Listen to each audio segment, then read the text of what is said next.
అరుణాచల శివ, ముందుగా మీ అందరికీ మహాశివరాత్రి పర్వదిన శుభాకాంక్షలు. మీ అందరిపైన ఆ ఆదిదేవుని అరుణాచలేశ్వరుని యొక్క పరిపూర్ణమైన కరుణా కటాక్షాలు ఉండాలని నా హృదయ సింహాసనపు చక్రవర్తి అయినటువంటి అరుణాచలేశ్వరుని యొక్క పాదాలు పట్టి ప్రార్థిస్తూ ఉన్నాను. అలాగే చాలామంది ఈరోజు అరుణాచలం చేరి స్వామివారిని దర్శనం చేసుకుని గిరిప్రదక్షిణ చేసే పనిలో కూడా ఉంటారన్నమాట. సో చాలామంది అభిషేకాన్ని దగ్గర నుండి చూడాలి అని చెప్పేసి ఆకాంక్షిస్తూ ఉంటారు. కానీ అరుణాచల ఆలయంలో అది చాలా కొంతమందికి మాత్రమే దక్కే అదృష్టము.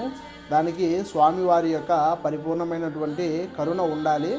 సో మీరు ఎవరైనా కూడా అభిషేకము దగ్గర నుండి చూడాలి, ఆ అభిషేకంలో మనం కూడా పాలు పంచుకోవాలి, మన చేతులతో స్వామివారికి అభిషేకం చేయాలి అని ఎవరన్నా అనుకుంటూ ఉంటే అరుణాచలం వచ్చి సరిగ్గా మన సింహతీర్థం ఏదైతే ఉందో, మన సాయంత్రము మధ్యాహ్నం అల్పాహారము మరియు అన్నపూర్ణ సేవ ఎక్కడైతే చేస్తామో రమణాశ్రమం దాటిన తర్వాత వచ్చే సింహతీర్థము, అక్కడ సరిగ్గా 7 గంటలకి సాయంత్రం 7 గంటలకి అక్కడ ఉన్నట్లయితే అందరూ కూడా కలిసి మనము అభిషేకము చేసే ప్రయత్నం అయితే చేద్దాము.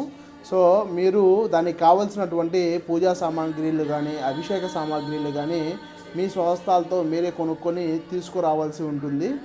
పూలు కానీ పండ్లు కానీ పండ్ల రసాలు కానీ అభిషేక రసాలు కానీ విభూది చందనము ఏదన్నా వస్త్రము కానీ ఇవన్నీ కూడా మీరే మీ స్వహస్తాలతో కొనుక్కొని తీసుకురావాల్సి ఉంటుందన్నమాట. అభిషేకం చేసుకొని స్వామివారి అనుగ్రహకి దగ్గరగా చేరగలుగుతారన్నది మా అభిలాష.